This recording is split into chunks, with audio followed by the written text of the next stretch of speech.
CYPRES How-To, Changing Modes on C model. The specific model we use at Access Flight School is the C mode.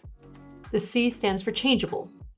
This means that the unit can be configured in the field to have the same activation parameters as the various sport models of CYPRES 2.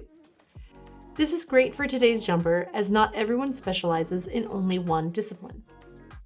It can be recognized by the magenta button with the white imprint Changeable Mode on the control unit. The user can switch this unit between the models Expert, Student, Tandem, and Speed. When the unit is on, the current mode is indicated by a digit below the appropriate engraved mode.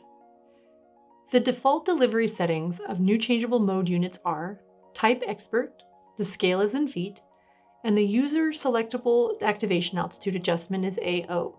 Changing the mode will automatically reset the chosen mode to the standard settings of the according model.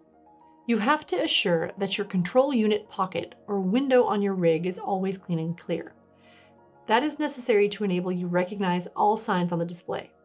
For the purposes of this video and for better viewing, Nick will demonstrate how to change modes on his CYPRES with the unit removed from his rig. Changing modes can be accomplished by a set series of control unit button pushes until the appropriate model can be selected. The setting procedures is specially designed to make unwanted changes impossible.